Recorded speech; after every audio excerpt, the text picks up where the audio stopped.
Hey there, homesteaders! It's a beautiful day here in the desert, and today we want to show you how to make tofu.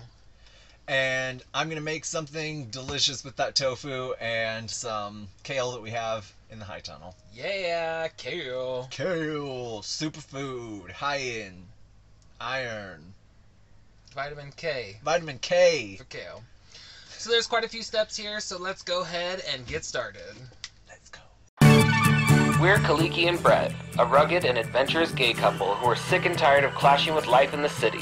So we decided to head into the desert to chase our dreams and thrive. Along with our furry friends Chuck and Momo, We'll explore DIY projects, tiny house construction, gardening, hiking, cooking, and share what it looks like to jump headfirst into homesteading.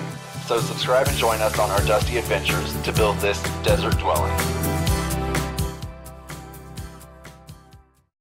So this is everything we gotta do. Show these people what you're telling me I'm supposed to know. This is what we gotta do.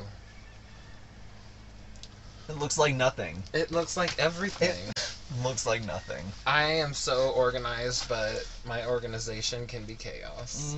Chaos. So, we're gonna talk through everything. Yeah. Okay, so... Well, we should do the oh hi, whatever thing. Okay. Oh hi, Donna! Come on in!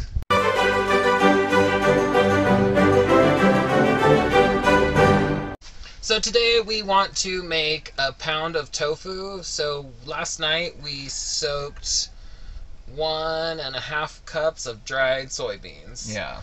We soaked these beans overnight. Delightful. Ooh. Soaked. Ooh. Yeah, they've at least doubled in size now. At least. And so we used filtered water to soak them just because the water here is kind of nasty. That one has a little black, the part in the middle, like a black-eyed pea. Naughty. So now that the beans are all soaked, you want to go through and just pick out any nasty looking ones. I kind of did it already. There was one that was mushy. Now we're going to go ahead and drain these beans out. So then you're going to take your soaked beans and you're going to add them into your blender. And you just want to make sure there's a little bit of filtered water in there to help get everything moving. Altogether, because we're making 3/4 of a gallon, we're going to be using 12 cups of water. So as long as you don't go over that 12 cups of water, you can add as much liquid into the blender to grind these beans up as you would like to.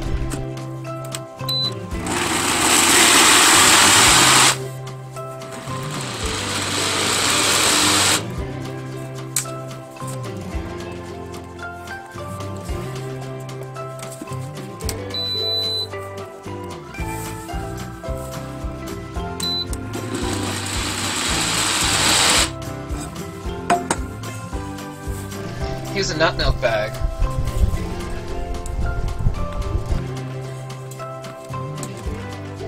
We're going to have to do this in steps because we have a small blender. Each bit of the soybeans that we grind up, we're going to go ahead and pour into a nut milk bag that is over the pot we're going to cook the soy milk in.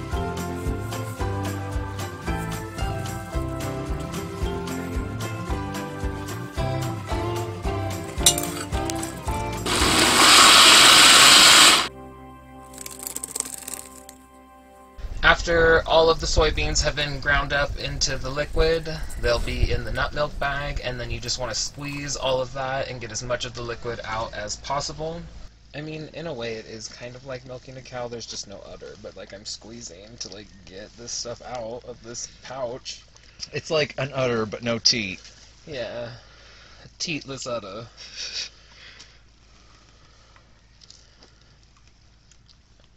Yeah, I mean that is like I'm milking a cow.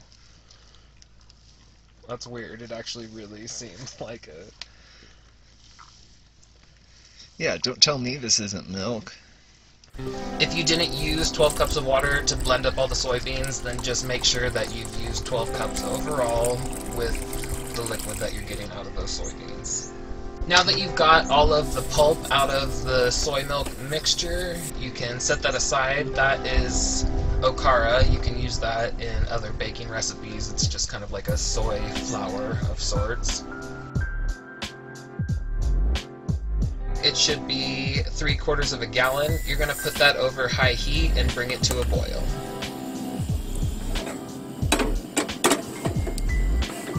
Once all of that has been brought up to a boil, you want to lower the heat to a very low simmer and keep an eye on it because it can burn pretty easily, and it also can get really foamy and overwhelm your pot and get everywhere. Oh my. Hopefully that's not happening. So you want to keep that moving for about 15 minutes, no longer than that, because it can kind of start to scorch and change the flavor. And at that point, turn off the heat and let it cool down just a bit. You don't want it to be too cool, but you definitely don't want it to be anywhere near boiling. So while that is cooling down, I'm going to go ahead and make a nagari solution. Nagari is just magnesium chloride, and it helps to coagulate all of the protein in the soy milk. So to make the nagari solution, I'm going to dissolve 1 teaspoon of the nagari powder, nagari salt, nagari coagulant, magnesium chloride, into 1 cup of water.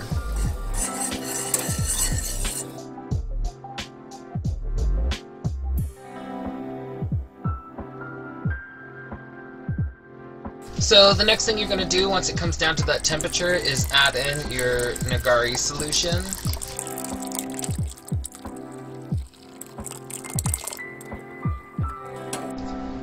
Once you have all of the nagari solution mixed into the soy milk, you want to let it just sit there for about 5 minutes while it fully coagulates.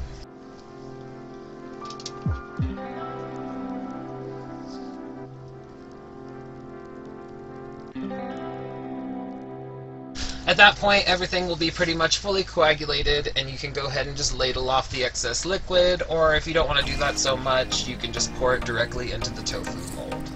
One of the things you want to make sure you're doing before you get to the point where you're adding the coagulated soy milk into the mold is you want to get the fabric that you're lining it with slightly damp, just so the liquid can pass through more readily. Once you have that dampened, you'll just line your tofu press with it, and then go ahead and fill it with your curds.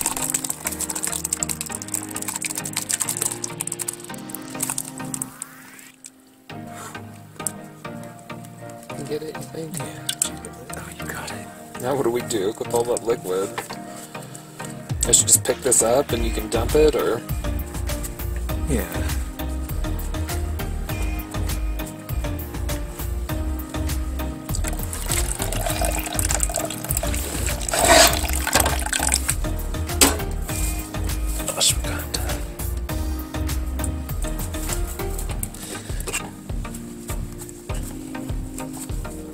Once you have that all filled with your curds, go ahead and put the lid on.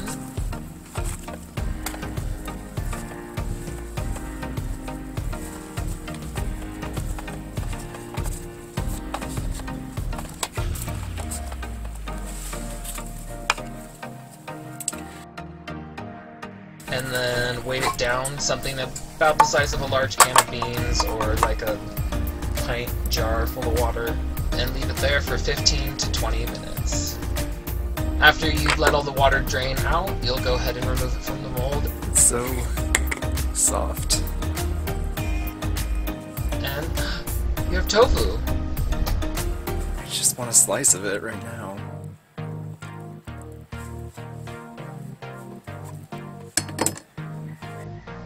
It's fresh, so nice.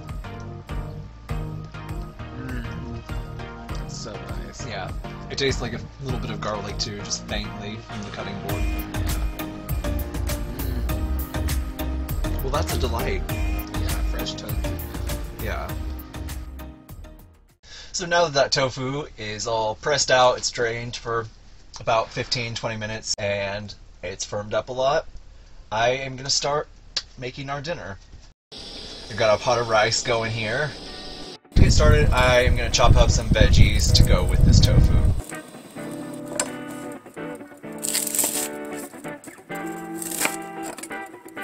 Chop up an onion.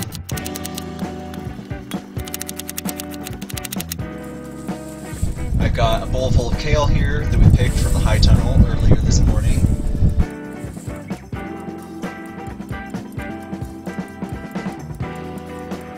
So I'm just going to chop up this kale roughly.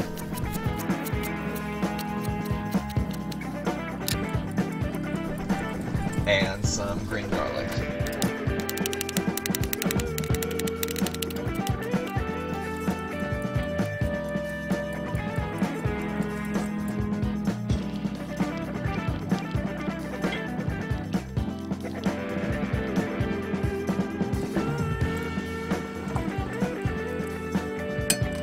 I'm gonna cut the tofu up into bite-sized cubes.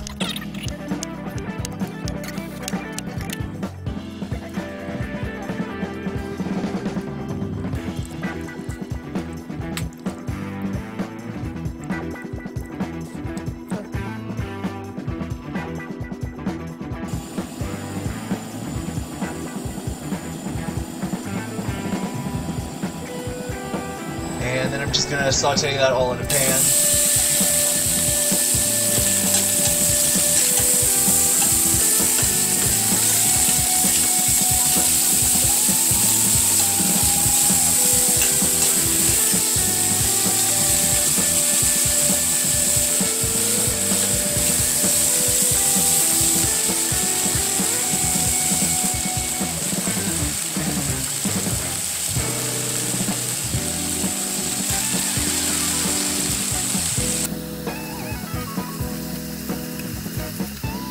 A bit of soy sauce.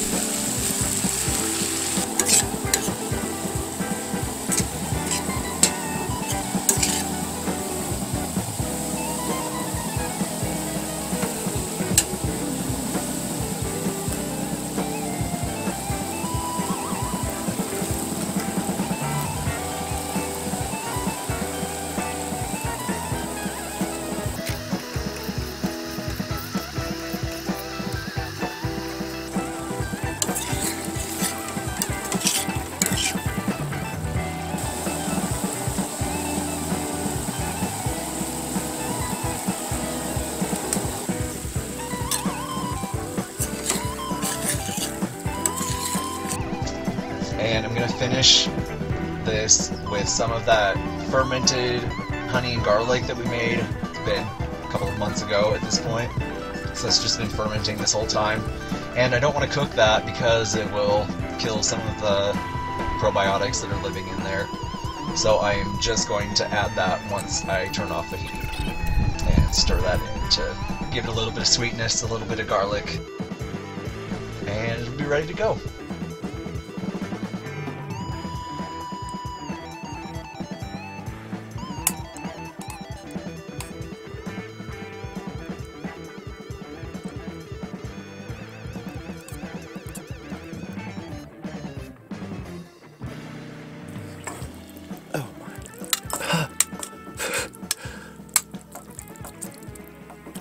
Oh.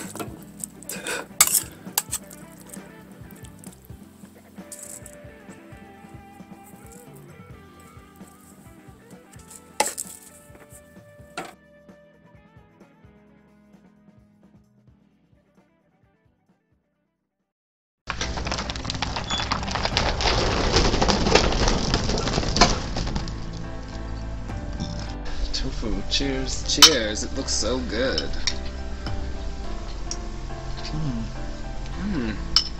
Wow, it firmed up a lot. Yeah. I didn't realize it was going to be like that.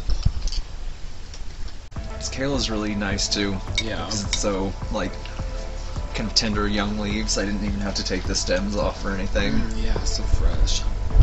This is so good. Now we just have to grow soybeans this year. Here's a whole clove of that garlic. How is it? It's like so sweet and like really good. That's what I thought. I was gonna chop them up or something, but I was like, it's just gonna taste really nice, I bet. Man, I really like this. Yeah, it's so simple. Next we gotta figure out how to make our own soy sauce. Yeah. It was nice, it didn't take long to do all of that, and like, We got so much other stuff done today with our fall spring cleaning. Yeah. One more bite.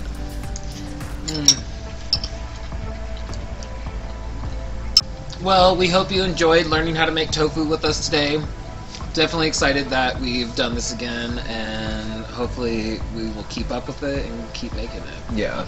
Yeah, I do want to try making it with stuff in it sometime. That would be fun. Yeah, this green garlic in the tofu would be so good. Yeah, and fry it. Stay tuned for that at some point. If you guys have made tofu before and you have any sort of tips or things that you'd like to add into it, you should leave that in the comments below. We would love to try it. And if you enjoyed today's episode, be sure to check us out on Patreon. There you'll find lots of cool extras, all of the recipes from Brett's Kitchen, and so much more. You won't even know what to do with it. You can't even handle it. And also, don't forget to like, subscribe, and hit the notification bell here on YouTube so you don't miss the next episode of Desert Dwelling. See you next Tuesday. Bye!